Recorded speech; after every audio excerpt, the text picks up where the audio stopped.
오늘 우리에게 주시는 하나님의 말씀은 마태복음 26장 26절에서 29절의 말씀입니다. 제가 보는 성경으로 신약 46쪽입니다.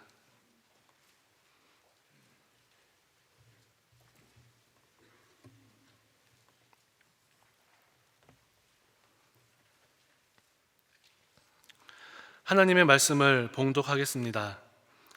그들이 먹을 때에 예수께서 떡을 가지사 축복하시고 떼어 제자들에게 주시며 이르시되 받아서 먹으라, 이것은 내 몸이니라 하시고 또 잔을 가지사 감사기도 하시고 그들에게 주시며 이르시되 너희가 다 이것을 마시라, 이것은 죄사함을 얻게 하려고 많은 사람을 위하여 흘리는 바 나의 피 곧 언약의 피니라. 그러나 너희에게 이르노니 내가 포도나무에서 난 것을 이제부터 내 아버지의 나라에서 새 것으로 너희와 함께 마시는 날까지 마시지 아니하리라 하시니라. 아멘. 벌써 코로나19 팬데믹이 시작된 지 3년이 되었습니다. 우리는 지난 3년 동안 코로나19 팬데믹과 싸웠습니다. 대면 예배 전면 금지, 또 식당 출입 제한, 발열 체크, 이런 것들이 그런 조치가 내려졌습니다. 팬데믹 초기에는 코로나19 바이러스를 몹시 두려워했죠. 순식간에 전염되고 전 세계에서 손을 써보지도 못하고 죽어가는 그런 사람들이 많았습니다. 그래서 교회는 더욱 조심스러웠고 어려웠습니다. 그래야 지난 코로나19 팬데믹 기간 중 한 차례 성찬 개인 키트를 나눠드리고 성찬식을 거행했습니다. 아직 코로나19 팬데믹이 종식되지는 않았지만 오늘은 성찬식을 거행합니다. 대림절 둘째 주일에 은혜와 소망의 식탁이 준비되어 있습니다. 예수님의 생애를 보면 식탁과 관련된 중요한 사건들이 많이 있었습니다. 예수님께서 베들레헴 말구유에서 태어나셨죠. 태어나신 뒤에 그 마구간에서 태어나시고 말구유에 누이셨습니다. 말구유가 뭡니까? 말밥통입니다. 좋은 말로 말의 식탁이죠. 예수님은 태어나자마자 말의 식탁에 누우셨습니다. 그렇게 또 이 삶을 시작하셨고, 그리고 공생애를 시작하기 전 예수님은 목수로서, 아버지 요셉을 이어 목수로서 가정의 경제를 책임지셨는데 아마 그 목수였을 때 식탁을 만드는 일을 분명히 하셨을 것입니다. 그리고 공생애 때 식탁에 둘러앉으셔서 식사를 하시며 말씀하시고 가르치셨고, 그리고 특별한 사건들이 있었습니다. 한 번은 바리새파 사람들과 율법학자들이 예수님이 죄인들과 함께 어울려 먹고 마신다고 불평하고 비난했습니다. 예수님은 그들에게 이렇게 대답하셨죠. 나는 의인을 부르러 온 것이 아니라 죄인을 불러 회개시키러 왔다. 그렇게 말씀하시고 기꺼이 죄인들과 함께 먹고 마셨습니다. 함께 식탁에 앉아 드신 거죠. 예수님은 바리새인들과도 함께 식탁에 앉아서 식사를 하셨습니다. 또 요한복음 6장에 보면 보리떡 5개와 물고기 2마리로 5,000명이 넘는 사람들을 다 배불리 먹이신 그런 기적 사건이 기록되어 있습니다. 예수님께서 기적의 식탁을 베푸신 거죠. 수많은 사람들이 배불리 먹었습니다. 그 기적이 일어난 다음, 기적의 식탁이 있었던 그 다음 날 많은 무리들이 그 소식을 듣고 예수님께 찾아왔죠. 또 기적의 식탁을 준비해달라, 우리를 배부르게 해달라. 그런 그들에게 예수님께서 이렇게 말씀하셨습니다.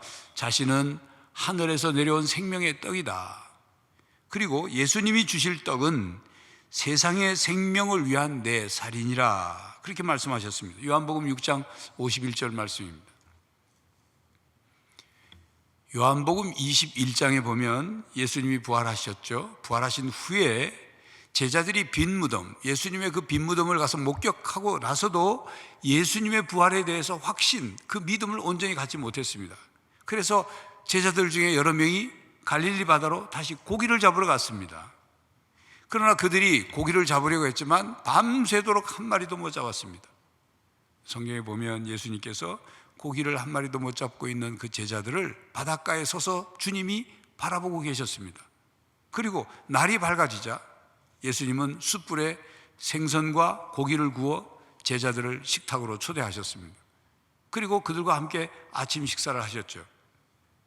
이렇게 예수님과 제자들이 함께한 바로 그 식탁은 밤새도록 허기진 배를 채우는 그런 식탁의 의미만이 아니었습니다. 회복과 사명을 주시는 식탁이었습니다. 특히 베드로에게는 더욱 그랬죠. 예수님의 식탁은 이렇게 단지 음식을 나누어 먹는 자리만이 아니었습니다.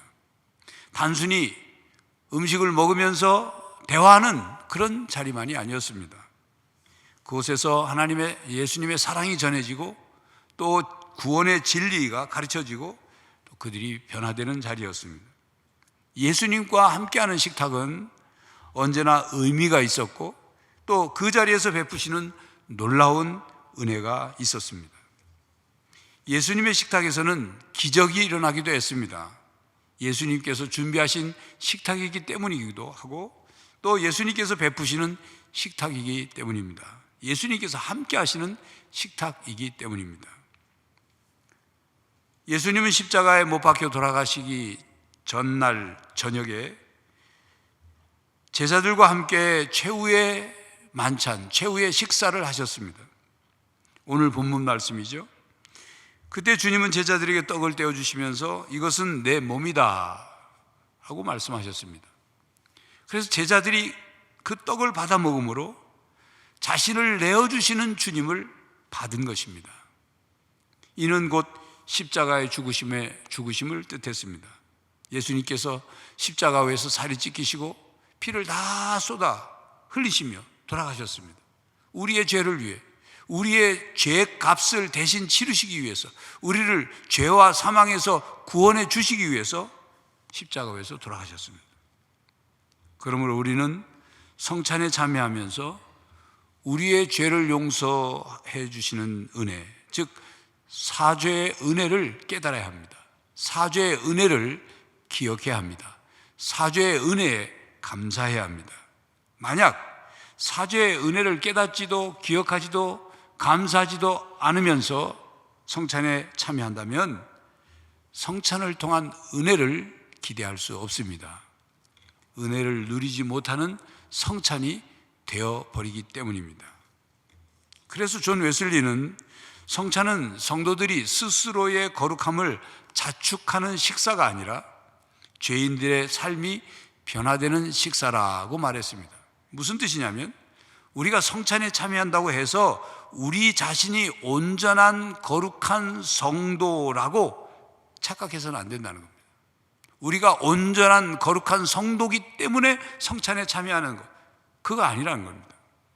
또 우리가 성찬에 참여하면 떡과 잔을 받아 먹음으로 우리가 더욱 의롭게 된다, 그렇게 착각하지 말라는 거예요.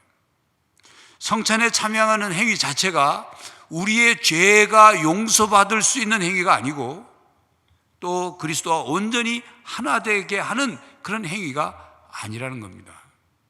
우리는 성찬에 참여하며 베푸시는 사죄의 은혜를 깨닫고 십자가의 은혜를 베푸신 그 주님께 감사하며 더욱 새롭게 변화되기로 다짐하고 더욱 새롭게 변화되는 삶을 살아야 한다, 그런 뜻입니다.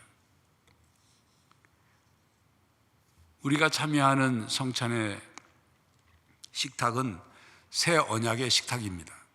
예수님께서 제자들에게 떡을 나누어 주신 후 그들에게 잔을 주시면서 마시라, 그렇게 말씀하셨습니다. 본문 27절 28절이죠. 또 잔을 가지사 감사기도 하시고 그들에게 주시며 이르시되 너희가 다 이것을 마시라. 이것은 죄 사함을 얻게 하려고 많은 사람을 위하여 흘리는 바 나의 피 곧 언약의 피니라. 예수님께서 주시는 그 잔은 인간에게 죄 사함을 얻게 하려고 십자가 위에서 흘리신 그 예수님의 피가 담긴, 예수님의 피이고, 그리고 그 피는 언약의 피라, 그 말씀입니다. 예수님께서 말씀하시는 이 언약이란 어떤 언약일까요?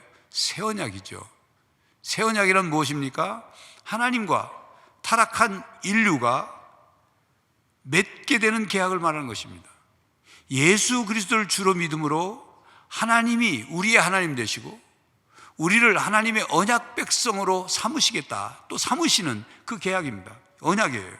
그래서 우리가 언약 백성으로, 성찬에 참여함으로 언약 백성으로서 천국에서 영원토록 누리게 되는 것, 살게 되는 것, 그 약속이에요. 그 계약이고 그 언약인 것입니다. 그러므로 성도 여러분, 성찬에 참여하면서 언약 백성으로서 새 언약의 영광을 누리게 될 것을 믿으시기 바랍니다.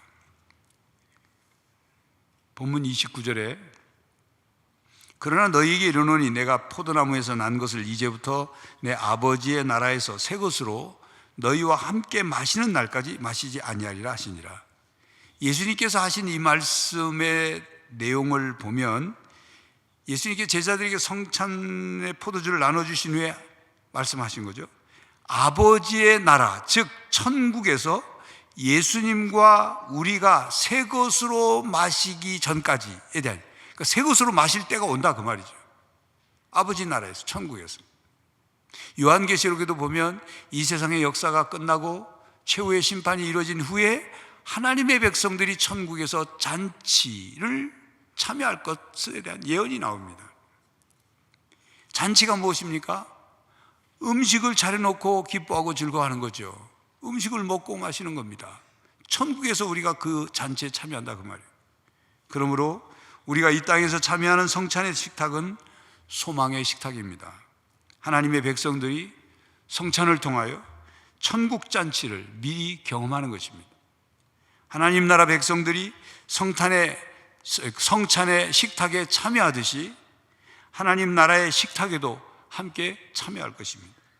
이렇게 하나님 나라에 초대받은 하나님의 자녀가 함께 참여할 천국 잔치를 미리 경험하고 누리는 것, 그것이 성찬입니다. 예수님의 재림을 바라보며 미래의 은혜를 이 땅에서 미리 맛보는 예식이 바로 성찬입니다. 그러므로 성도 여러분, 사죄의 은혜를 깨닫고 새 언약의 은혜를 누리며 소망의 식탁에 참여하면서 천국에 대한 소망을 더욱 굳게 하시는 성도들이 되시기를 간절히 바랍니다. 기도하겠습니다. 하나님, 우리를 하나님의 백성, 하나님의 자녀 삼으시고 그 언약 백성이 되게 하시며 천국에 소망을 두게 하시니 감사합니다. 이제 저희들 성찬에 참여하며 천국에서 벌어질 잔치, 그 식탁에 함께 참여할 것을 소망합니다. 사죄의 은혜를 깨닫고 새 언약의 영광을 또 은혜를 누리게 하시며 천국에 대한 소망을 더 굳게 하게 하여 주시옵소서. 예수 그리스도의 이름으로 기도하옵나이다. 아멘. 성도 여러분, 대림절 둘째 주일입니다. 주님의 오심을 기다리며 천국의 잔치에 참여할 소망을 품고 굳건한 믿음으로 살아가는 성도들이 되시기를 간절히 바랍니다. 지금은 우리 주 예수 그리스도의 은혜와 하나님 아버지의 사랑과 성령 하나님의 교통하심이 천국의 소망을 품고 굳건한 믿음으로 주님의 오심을 준비하며 살아가기로 다짐하는 모든 성도들과 가정과 삶의 현장 위에 이제로부터 영원히 함께 하시기를 간절히 축원하옵나이다. 아멘.